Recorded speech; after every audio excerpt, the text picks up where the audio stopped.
Yes, please. It's a wonderful study, Luisa. My background is in crisis management, counterterrorism. But one of the things about counterterrorism is not just using force, arms, and combat.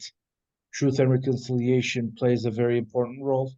And in that regards, what you are doing is public diplomacy.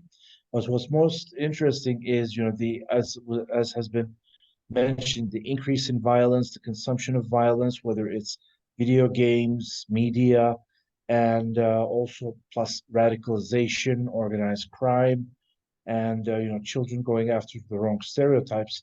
Even the conflicts right now, Hamas's attacks, Israel's response, and then the possibility of this conflict, boiling up. And if you ask me, we're not in 2023. We've just went back into the 1970s. So I mean, there's that kind of fragility.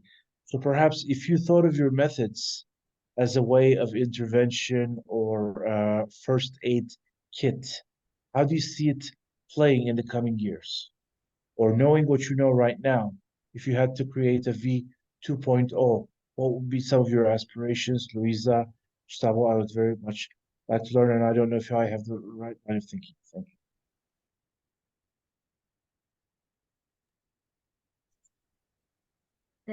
I think that we have a lot of challenge in the coming years. That's true because, for example, in my country, there is a lack of support from state entities in this kind of research. It's a problem because, for example, to do my PhD student, it wasn't my own investment, my own economic investment, and it's a limitation because I wanted to do it with my students, with my school. When I asked for support with the state, for example, with the scholarship, it was so difficult.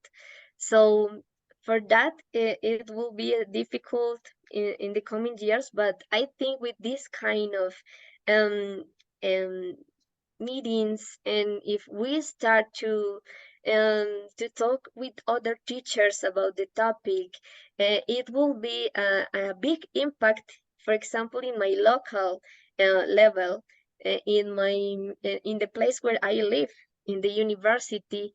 For example, I see a partner here from Colombia. Julian is here. We talk a lot about the topic we are investigate here in Colombia. He also is a teacher and he works with elementary school students. And I think that these little steps help a lot. And then we can make a lot of things with children. And it will be difficult with the state support, but I think that we can do a lot for 30 students per year. I don't know. But I think that with this research, educational practice will have a lot of change in the future. I can talk about the local changes because I'm trying to do something different with my students. But we have a lot of things to do.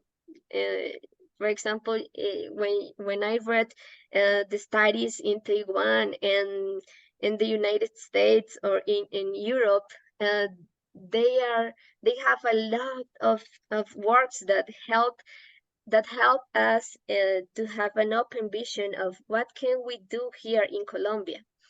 But now that's a lot of things to do. I think that um,